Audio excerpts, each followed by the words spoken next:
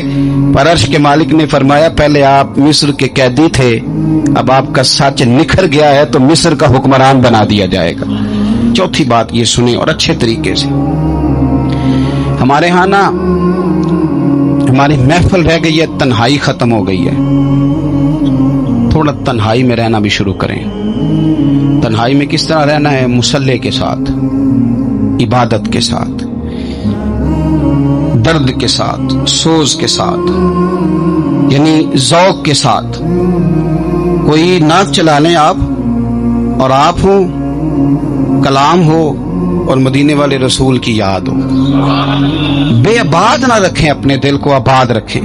یہ تھوڑی بہت مل کے عبادت ہے تو کر لیں، ورنہ اکیلے بھی ہم پلاننگ ہی کرتے رہتے ہیں، دوستوں میں بھی سازش ہی کرتے رہتے ہیں. دفع کریں، سیاستیں ہوتی رہتی ہیں، یہ کب جان چھوڑتی ہیں. لیکن کچھ نہ کچھ وقت مصلی کو ضرور دیں. 9-10 محرم کی درمیانی رات عمر بن سعد امام علی مقام کے خیمے میں آیا اور آ کے کہنے لگا حسین باتیں 2 ہی ہیں. اب یزید اور عبید اللہ ابن زیاد اور دیگر کوئی اور بات سننے کو تیار نہیں ہوتے. 2 ہی باتیں ہیں، یا آپ کو بیعت کرنی ہے یا جنگ کرنی ہے. تو امام علی مقام فرمانے لگے کہ مجھے 1 رات کی مہلت دے دو. 1 رات کی مہلت، سویرے بتاؤں گا کیا کرنا ہے. 9-10 کی درمیانی رات عمر بن سعد نے کہا ٹھیک ہے میں سویرے آ جاؤں گا. تو عمر بن سعد خیمے سے باہر نکلا تو حضرت عباس بن علی، حضرت عباس رضی اللہ تعالیٰ عنہ حاضر بارگاہ ہوئے تو امام علی مقام سے عرض کرنے لگے بھائی جان مجھے پتہ ہے سویرے آپ نے کیا فیصلہ کرنا ہے، اور آپ کو بھی پتہ ہے سویرے کیا فیصلہ کرنا ہے. تو یہ بد باطن قسم کے لوگ ہیں، یہ سوچیں گے پتہ نہیں حسین کمزور پڑ گیا. تو ابھی بتانا تھا کہ ہم نے بیعت نہیں کرنی. آپ نے رات مہلت کیوں مانگی؟ یہ پتہ نہیں رات کیا کیا بدگمانیاں سوچیں گے. فیصلہ تو سویرے بھی وہی ہونا ہے اور اب بھی وہی ہونا ہے کہ ہم یزید کی بیعت کرنے کو تیار نہیں ہیں. تو آپ یہ بھی بات کر دیتے. تو امام حسین فرمانے لگے عباس تیرا کیا خیال ہے؟ میں نے سوچنے کے لیے ٹائم لیا ہے. تیرا کیا خیال ہے کہ میں نے کوئی نئے راہ تلاش کرنی ہے؟ کوئی مجھے اور کسی فوج کے پہنچ جانے کی امید ہے؟ کہا نہیں، مجھے کچھ بھی نہیں کرنا، نہ کچھ سوچنا ہے. فیصلہ بھی وہی ہے جس کا تجھے پتہ ہے. لیکن بھائی یہ آخری رات بچی ہے، کل حسین دنیا سے جائے گا. آخری رات بچی ہے، دل کرتا ہے کہ آج کی رات نہ میں رج رج کے اپنے رب کو سجدے کروں، میں جی بھر کے اس کی عبادت کروں. یہ پیشانی اس کے حضور ناز جھکے. او یار حسین ابن علی تو ایک رات باقاعدہ بچائیں کہ میں نے اللہ کے حضور حاضری دینی ہے اور تو ساری راتیں ضائع کر دیتا ہے. تو تنہائی میں کچھ نہ کچھ عبادت کریں. میں اللہ کے حضور دعا کرتا ہوں کہ اللہ تعالیٰ میدان کربلا کی ہواؤں کا صدقہ، اللہ تعالیٰ حسین ابن علی کے خون کا صدقہ ہماری زندگی پردہ پوشی والی کرے اور موت ایمان والی کرے. اور اللہ تعالیٰ ہمیں ہر فتنے سے محفوظ رکھے اور ہماری اولادوں کو بھی حضور کی اولاد کا وفادار رکھے. آخر دعوانا الحمدللہ.